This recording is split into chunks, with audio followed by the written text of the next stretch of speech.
বিয়াদব। মক্কাতে আল্লাহ নবী সাল্লাল্লাহু আলাইহি ওয়াসাল্লাম জন্মগ্রহণ করেছে, মদিনাতে আল্লাহ নবী সাল্লাল্লাহু আলাইহি ওয়াসাল্লাম মৃত্যুবরণ করেছে। যেখানে জন্ম যেখানে মৃত্যু, তারা নবী দিবস খুঁজে পেল না। আর এই 4 নম্বর কোয়ালিটির জিলাপি খাওয়া হুজুর এইখানে এসে নবী দিবসের জলসা করে টাকা কামাচ্ছে দিনরাত। কেন নবীর দেশে গিয়ে একটু নবীর কবরের দিকে গিয়ে করো। রুম ভাড়া কেন?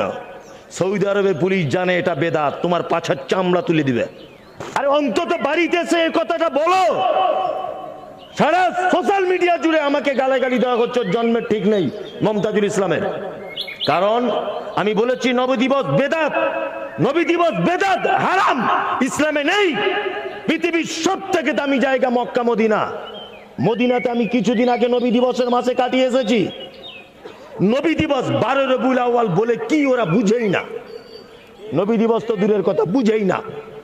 আরে নবীর যেখানে জন্ম তারা নবী দিবস বুঝে না, আর এ হাজার হাজার কিলোমিটার দূরে এ দেখছি মাথায় ফেটি বেঁধে রাস্তাতে দেখছি জুলুস বার করেছে। হারাম, বেদাত, এটা চরম পর্যায়ের বেদাত।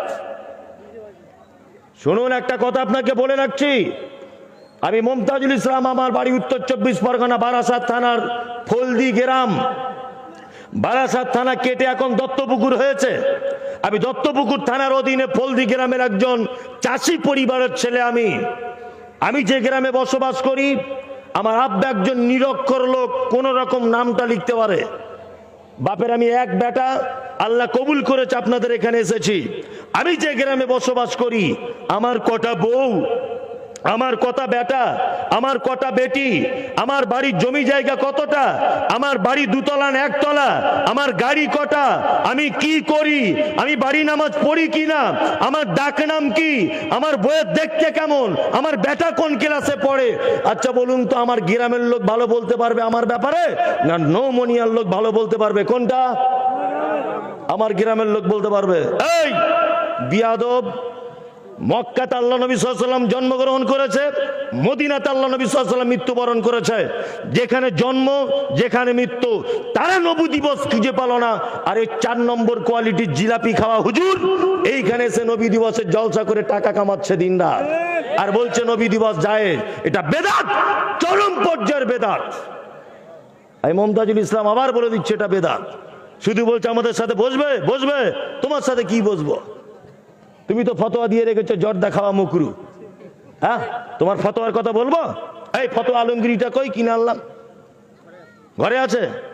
একটা বই কিনে এনেছি আসার সময়তে কালিয়া চকে, ওর নাম হচ্ছে ফতোয়ায়ে আলমগিরি। এই শায়েখরা ভালো বলতে পারবেন। ফতোয়ায়ে আলমগিরিতে বিবাহের একটা অধ্যায় আছে। ওই বিবাহের অধ্যায়ে ফতোয়া আলমগিরিতে লিখছে, কি লিখছে? বলছে কোন মানুষ যদি তার ভিতরে যৌবন চলে আসে, আর সে যদি একটা সুন্দরী মেয়েকে বলে তুমি কি আমার বউ হবে, আর মেয়েটা যদি বলে দেয় হ্যাঁ আমি রাজি আছি, বলছে তাহলে ওর সঙ্গে সহবাস করা জায়েজ। ফতোয়া আলমগিরি। আল্লাহর কসম, আজকে বইটা কিনে এনেছি কালিয়াচক থেকে, বইটা ওর ঘরে রাখা আছে। চলুন আপনাকে দেখাবো, চলুন বক্তব্য শেষ আপনাকে দেখাবো। লিখে দিচ্ছে এই সেই হুজুর ফতোয়া আলমগিরিতে ফতোয়া দিচ্ছে। কি ফতোয়া? বলছে আল্লাহু আকবার, এই দিয়ে আমরা নামাজ শুরু করি। বলছে আল্লাহু আকবার না বললেও চলবে। কেউ যদি বলে সুবহানাল্লাহ, বলছে জায়েজ।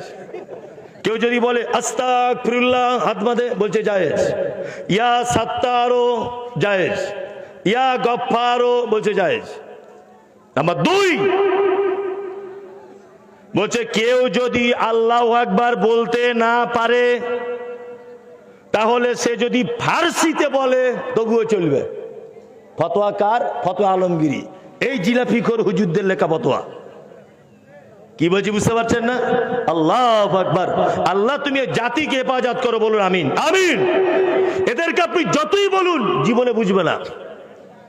কিছুদিন আগে সোশ্যাল মিডিয়াতে আপনারা দেখেছেন, এ কথা অনেক জায়গায় বলেছি, তবু আমি আবার আজকে আপনাদেরকে বলে দিয়ে যাচ্ছি কথাটাই। কিছুদিন আগে কোন একটা পীর সাহেব পশ্চিম বাংলা থেকে হজ করতে গিয়েছিলেন। দেখেছেন? দেখেছেন। হজ করতে গিয়ে ওখানে তো ইয়া নবী সালামু আলাইকা ইয়া রাসূল সালাম আলাইকা, এটা কিয়াম করে না? ও তো মক্কা মদিনায় করলে পাছার চামড়া তুলে দিবে। কি বলছি বুঝতে পারছেন না? মক্কা মদিনাতে যদি ইয়া নবী সালাম আলাইকা তোমার চামড়া তুলে দিবে। আর যারা ইয়া নবী সালাম আলাইকা করছো তোমরা শোনো, তোমাদের কি সোশ্যাল মিডিয়ার মাধ্যমে বলে রেখে যাচ্ছি, তোমরা নবীকে সম্মান করনি, তোমরা নবীকে অপমান করেছো। আল্লাহ সুবহানাহু ওয়া তাআলা যে জায়গাতে পবিত্র আল কোরআনে ইয়া আইয়ুহান নবী ব্যবহার করেছেন, এক কথায় বোঝা যায় হে নবী, এই কথা ডাইরেক্ট বলেননি। আল্লাহ তাআলা বলেছেন ইয়া আইয়ুহান নবী, অর্থাৎ হে আমার সম্মানী নবী। আল্লাহ শব্দ ব্যবহার করছে কি? ইয়া আইয়ুহান নবী। আল্লাহ শব্দ চয়ন করেছেন ইয়া আইয়ুহান নবী, আইয়ুহা শব্দ ব্যবহার করেছেন, মানে হে আমার সম্মানী নবী। আর এই 4 নম্বর কোয়ালিটির হুজুর বারবার বলছে সকলে উঠে বলুন ইয়া নবী সালাম আলাইকা। এই গাধা কোথাকারে, আল্লাহ শব্দ ব্যবহার করেছে আমার সম্মানী নবী, আর ও বলছে ইয়া আইয়ুহান নবী, আর ও বলছে ইয়া নবী। তুমি কি আল্লাহ থেকেও এক পর্যায়ের উচ্চ স্থান দেখাতে চাইছো? নাউজুবিল্লাহ। এটা আছে কিনা কোরআন মাজিদে? ইয়া আইয়ুহান নবী কুল লিআজওয়াজিকা, কোরআনে শব্দ এসেছে। আল্লাহ নবীকে বলছেন হে আমার সম্মানিত নবী, হে আমার সম্মানী নবী। আইয়ু শব্দ ব্যবহার করেছেন, আর হুজুর ব্যবহার করছে ইয়া নবী ডাইরেক্ট। আল্লাহু আকবার। মানে লজিক্যাল দিক দিয়েও খারাপ, খারাপ নয় খারাপ। তো ওখানে গিয়েছিলেন, ওখানে যাবার পরে একটা জিনিস দেখলাম যে ওখানে এই দরুদ এই কিয়াম চলে না বলে কিছু পীরপন্থীরা দেখছি একটা ঘরের ভিতরে ঘর ভাড়া রুম ভাড়া করে ওইখানে দেখছি চালাচ্ছে। দেখেছেন আপনারা? চালাচ্ছে না কেন? নবীর দেশে গিয়ে একটু নবীর কবরের দিকে গিয়ে করো, রুম ভাড়া কেন? সৌদি আরবের পুলিশ জানে এটা বেদাত, তোমার পাছার চামড়া তুলে দিবে প্রকাশ্যে এলে। কি বলছি বুঝতে পারছেন না? বেদাত। আসলে এদের অবস্থাটা কেমন জানেন? অবস্থাটা আপনাকে বলছি, শুনে নেন। ম্যাথর বুঝেন তো, যে পায়খানা পরিষ্কার করে ম্যাথর, ম্যাথর ওই ম্যাথর রাস্তা দিয়ে যাচ্ছিল, যেতে যেতে দেখছি একটা আতরওয়ালা হেঁটে হেঁটে যাচ্ছে। তা আতরওয়ালাটাকে ডেকেছে, ভাই এদিকে এসো তো, এদিকে এসো। তা আতরওয়ালাকে যখন ডেকেছে, আতরওয়ালার কাজ কি? ও কাস্টমার দেখলে একটু হাতে মাল লাগিয়ে দেয়, দেয় কি দেয় না? দেয়। এখন আতরওয়ালাকে ডেকেছে বলে ও হাতটাকে ধরে একটু মাল লাগিয়ে দিয়েছে, এরকম জান্নাতুল ফেরদাউস। এখন ম্যাথরের হাতে লাগিয়েছে, ম্যাথর এখন সেন্টটা শুকিয়ে অজ্ঞান হয়ে পড়ে গেছে, একদম অজ্ঞান, ছটফট ছটফট করছে এরকম করে। আতরওয়ালা ভাবছে শালা তো বড় বিপদ, আমি আতর দিয়েছি আর লোকটা ছটফট ছটফট করছে কেন? কঠিন ব্যাপার। ও এখন বেচারা ভয়ে ফাঁকা রাস্তায় দেখছে কেউ নাই, ও ভয়ে এখন ডাক্তারখানায় নিয়ে গেছে। তা ডাক্তারবাবু বলছে আপনি কি সর্বনাশ করেছেন, কি করেছেন? তখন আতরওয়ালা বলছে ডাক্তারবাবু আমি তো কিছু করিনি, আল্লাহর কসম আমি কিছু করিনি, আমি শুধু একটু আমার জান্নাতুল ফেরদাউস পিওর আতরটা ওর হাতে লাগিয়ে দিয়েছি, ও নাগের সঙ্গার সাথে সাথে ছটফট করে পড়ে গেছে। বলছে তাই? বলছে হ্যাঁ। ডাক্তার তো জ্ঞানী মানুষ। ডাক্তার বলছে আচ্ছা লোকটা করে কি?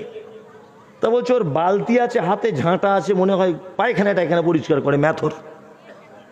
ডাক্তার তখন বিচক্ষণ মানুষ, বুঝতে পেরেছে, আচ্ছা আচ্ছা আচ্ছা আচ্ছা বুঝেছি বুঝেছি। আসলে ও সারা জীবন পায়খানা ও নাকে গিয়ে গিয়ে এমন একটা হ্যাবিট হয়ে গেছে, ও অন্য কোনো ভালো সেন্ট নিতে পারছে না। এক কাজ করুন, কোথাও কাঁচা পায়খানা যদি থাকে, কারুর পায়খানা ঘর থেকে হাতে করে তুলে এনে ওর নাকে লাগিয়ে দেন, দেখবেন ঠিক হয়ে যাবে। আতরওয়ালা বড় বিপদ। আতরওয়ালা এখন পায়খানা কাঁচা নিয়ে ওর নাকে লাগিয়ে দিয়েছে, একদম পুরো চাঙ্গা। তা আমাদের মাঝখানে যারা বেদাত করতে করতে করতে করতে এমন পর্যায়ে পৌঁছে গেছে, তাদের কাছে সহি হাদিস দিলেই অজ্ঞান, সহি হাদিস বললেই অজ্ঞান। তার মানে তাদেরকে বেদাত না দিলে বেশ জুত হয় না, হয় কি হয় না? হয় না। কি বলা হচ্ছে? কুল্লু বিদাতিন দালালা ওয়া কুল্লু দালালাতিন ফিন্নার। দিনের ভিতরে প্রত্যেক নব আবিষ্কৃত কাজ হচ্ছে বেদাত। প্রত্যেক নব আবিষ্কৃত কাজ কি? বেদাত। আর প্রত্যেক বেদাতকারী স্থান ফি মধ্যে, নার মানে আগুন, আগুনের মধ্যে বেদাতকারীদের জায়গা। খুব সাবধানে থাকবেন, আল্লাহর ভাষা শুনুন। আল্লাহ বলেছেন আমিলাতুন নাসিবাত তাসলা নারান হামিয়াব, এক শ্রেণী মানুষ তারা আমল করবে, আমল করতে করতে করতে করতে করতে করতে করতে এক পর্যায়ে ক্লান্ত হয়ে যাবে, তারপরেও তাকে টেনে জাহান্নামের ভিতরে ভরা হবে। এ আবার কে? যা আমল করার পরেও জাহান্নাম যাবে, এ কে? এ হচ্ছে ওই লোক আতিউল্লাহ ওয়ার রাসূল, এই কথার বিপক্ষের লোক। মানে আল্লাহ এবং তার রাসূলের আনুগত্য করো, এর বিপক্ষের লোক এই লোকটা। খুব বিনীত অনুরোধ করে বলছি, ইবাদত করতে গেলে পদ্ধতি রাখতে হবে মুহাম্মদ সাল্লাল্লাহু আলাইহি ওয়াসাল্লামের।